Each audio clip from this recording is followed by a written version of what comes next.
John Stockton didn't raise his voice. He didn't smirk. He didn't chase headlines. He just dropped one sentence that sent the entire basketball world into a meltdown. "You're not climbing the mountain, you're taking a helicopter to the top." It wasn't flashy, it wasn't dramatic, but it hit harder than any MJ or Kobe comparison ever has, because it came from the one guy who never asked for help, never built a super team, and never once tried to polish his image. Stockton has always been the quiet assassin, no theatrics, no agenda, which is exactly why his words landed like a punch to the ribs. And underneath that calm line was something far more dangerous. A direct shot at the one flaw LeBron James can't outrun: authenticity. The more you dig, the clearer it becomes. The Bronny situation, the clutch sports empire, the carefully engineered career moves, it all points to a legacy that might be unraveling faster than anyone expected. John Stockton isn't the type of guy anyone expected to ignite a modern NBA firestorm. For 19 seasons, he kept his head down, showed up to work, and played the same style of basketball every single night. No headlines, no scandals, no passive-aggressive quotes, no burner accounts. He didn't beg for a trade, didn't flirt with big markets, and didn't demand the front office bring in a superstar to complete the mission. Stockton simply stayed in Utah, a small market, a cold market, a market nobody chooses for fame, and built his identity around something the NBA rarely sees anymore: loyalty as a way of life. In an era where stars chase situations, build super teams, and treat franchises like temporary hotels, Stockton became the symbol of the opposite mindset. He never tried to sculpt a brand. He never plotted out legacy narratives. He played, he competed, and he accepted whatever cards he was dealt. And that's exactly why former players listen when he speaks. They trust him because he lived the grind without shortcuts, without politics, without the shiny packaging that defines the league today. So when he, the quietest legend of them all, called out the modern superstar blueprint, it felt less like an opinion and more like a verdict. A reminder from someone who lived through the hardest era of basketball with nothing but effort and pride. But here's the part nobody was ready for. What Stockton said wasn't just a reflection of the past. It was a direct spotlight on LeBron's entire career pattern. LeBron's career has always been framed as a journey, but when you zoom in, it starts looking less like a climb and more like a series of airlifts. The first helicopter moment came in 2010 when he shocked the world with the decision and flew straight to Miami to join Dwyane Wade and Chris Bosh. It wasn't just a free agency choice, it was the moment he turned away from the grind of building something in Cleveland and chose an instant super team already paved for success. When he returned to Cleveland, the world painted it as a heartfelt homecoming. But behind the cameras, it was pure emotional branding mixed with roster engineering. Kevin Love was traded in immediately. Kyrie Irving was already there. The narrative was touching, but the mechanics were calculated. Then came Los Angeles, the ultimate helicopter ride. Hollywood, production companies, business ventures, a franchise desperate for relevance. LeBron didn't just join the Lakers. He aligned himself with a global entertainment engine that would keep his image alive long after the basketball faded. And over the pattern repeated. When the climb steepened, he didn't dig in, he changed scenery. New stars, new markets, new support systems. Each move brilliant from a business standpoint, but each one quietly chipping away at the mythology that defines true legends. Now, as his athletic prime fades, the shortcuts stand out more than ever. The moves feel less like strategy and more like escape routes. And suddenly, Stockton's simple line, that cold little jab, is starting to echo louder than any highlight. But here's the part nobody expected: that line is aging better than LeBron's own legacy. The real test of greatness doesn't happen during a player's prime. It happens after the lights shut off, when there are no more titles to chase, no more stats to stack, no more narratives to curate. That's when a legend either grows or quietly shrinks. Look at Michael Jordan. Every single year since he retired, his myth hasn't just survived, it's expanded. The flu game feels more heroic now than it did in 1997. The shot over Brian Russell gets replayed like a sacred moment. Even his failures, getting swept by Boston, getting bullied by Detroit, have become part of a legendary arc that makes his rise even more powerful. Kobe took it even further. His cultural impact didn't fade after retirement, it detonated. Mamba mentality turned into a global philosophy. Young players who never even saw him play talk about him like a warrior poet. His myth lives in a place beyond basketball. But LeBron, his biggest fear is what happens when the numbers stop moving. Because once they freeze, the mythology starts getting questioned. And people are already asking the uncomfortable question: what unforgettable moment has LeBron delivered lately? Not stat lines. Not milestones. A moment, something electric, iconic, emotionally unforgettable. Longevity is impressive, but it's also dangerous. When a player slows down, every volume-based GOAT argument starts to wobble. Those extra years don't add chapters, they expose cracks. And this is where those cracks start to show, especially with Bronny. The Bronny situation was supposed to be a heartwarming storyline, a father and son sharing the court, a once-in-a-lifetime NBA moment. But the way it actually unfolded turned into the most damaging shortcut of LeBron's entire career.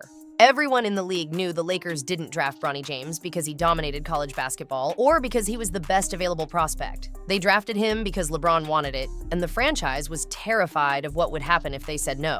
That whisper he got in because of his dad spread fast. Coaches heard it, players heard it, fans definitely heard it. And suddenly, the everything I earned through work image LeBron built for 2 decades, cracked.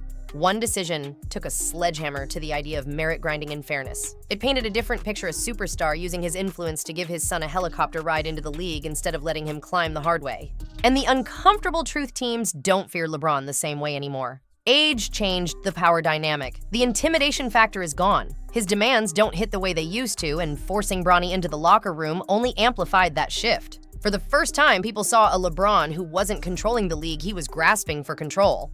The Bronny situation didn't just raise eyebrows, it confirmed a pattern Stockton warned about. A shortcut, a fast pass, a helicopter landing right on center court. But the Bronny situation is only the surface. Clutch Sports was supposed to be LeBron's masterstroke, the move that elevated him from superstar to power broker. And for a while, it worked. Clutch had its fingerprints everywhere: player contracts, trade negotiations, media narratives, even subtle pressure on front offices that didn't want to get on the wrong side of LeBron's orbit. When a Clutch client wanted out of a team, the rumors spread instantly. When a coach fell out of favor, the whispers started. Executives around the league quietly admitted it. Clutch doesn't just represent players, it shapes rosters. That's why John Stockton's comment, "I don't work for Clutch and never will," felt bigger than just a one-liner. It was a declaration, a reminder that not everyone is tied into LeBron's media machine. Some legends can speak freely because they owe him nothing, fear him even less, and see right through the polished exterior. But here's the weak spot in LeBron's empire: the more powerful and business-driven he becomes, the less authentic he feels. Fans notice when moments look scripted. They notice when interviews feel rehearsed. They notice when a superstar talks more like a CEO than a competitor. What used to elevate him, the branding, the documentaries, the carefully curated image, now makes him look distant, mechanical, corporate. And in an era where fans want raw emotion and honest imperfection, that's a fatal flaw. The basketball world is shifting toward transparency, humanity, and unfiltered passion. And fans today aren't buying it anymore. There's been a quiet shift happening in the culture, and LeBron James is on the wrong side of it. Younger fans don't want perfectly packaged superstars anymore. They want raw emotion, visible flaws, vulnerability, and stories that feel human. They gravitate toward players who stumble, bleed, fail, and still fight, not players who manage their careers like corporate portfolios. And that's where LeBron's biggest problem begins. Michael Jordan wasn't perfect. His gambling, his intensity, his grudges, those flaws became part of the myth. Kobe's stubbornness, his missed shots, his obsessive isolation, all of it helped shape the Mamba legend. Even Muhammad Ali's battles both in and out of the ring forged a legacy rooted in suffering and sacrifice. These icons didn't optimize their careers, they endured them. LeBron, on the other hand, feels like he's spent 20 years managing a business plan. Every move has a strategic angle. Every decision looks filtered through branding, legacy protection, and narrative control. Instead of battle scars, he has calculated transitions. Instead of emotional chaos, he has media statements. Instead of raw imperfection, he has polished messaging and PR safety nets. And fans, especially the younger ones, sense it. They can tell when something is manufactured, when a moment is curated, when an athlete is too polished to feel real. It makes them pull back. It makes them look elsewhere for authenticity, to stars with messier stories, rougher edges, and fewer corporate fingerprints. And this is exactly why Stockton's line is becoming the new lens people use to judge him. John Stockton's entire career is the definition of the climb. 19 years in a small market battling giants every season, taking heartbreaking losses, then coming back for more without ever asking for reinforcements. His journey wasn't efficient, glamorous, or designed for narrative perfection. It was slow, painful, and brutally honest, which is exactly why people respect it. Stockton didn't reach the top, but everyone agrees he earned every inch he gained. LeBron's path, by contrast, looks like a case study in strategic optimization. His moves were smart, calculated and designed to maximize success with minimal friction. From teaming up with established stars to jumping between franchises at key moments, his career is filled with decisions that made sense from a business and longevity standpoint, but didn't build mythology.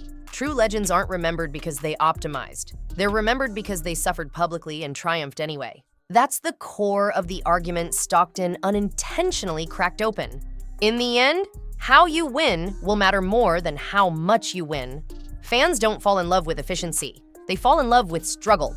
They connect with players who fight uphill battles, not ones who relocate to smoother terrain. The climb builds loyalty. The shortcut builds suspicion. It's why Stockton's ringless career still earns respect while some of LeBron's championships are dissected like lab results instead of celebrated like folklore. And that's why the helicopter metaphor refuses to fade. It exposes a truth people were already feeling. Shortcuts don't age well, stories do. And that brings us to the long game. The conversation nobody wants to have, especially LeBron's most dedicated defenders, is what happens to his all-time ranking once he's no longer here to control the narrative. Because more and more analysts are quietly admitting something that would have been unthinkable 5 years ago. In 10 to 15 years, LeBron James might not even be in most people's top 3. He might slide to number 5, or even number 6. And it won't be because of stats. It won't be because of wins. It'll be because of memory. Cultural memory is shrinking fast, especially with younger fans who didn't grow up watching peak LeBron. They feel no emotional connection to his early career. They don't remember the Cleveland battles. They don't feel the Miami shockwave. To them, LeBron isn't a myth, he's a brand. And brands don't age into legend. Once Clutch Sports loses influence, once documentaries stop dropping, once the media push cools down, LeBron's case becomes frighteningly vulnerable. Because when the business fades, what's left is the story, the mythology, the scars, the humanity. And that's where LeBron's legacy shows its cracks. His story isn't built on suffering or sacrifice or impossible odds. It's built on optimization decisions engineered for success, not narrative immortality.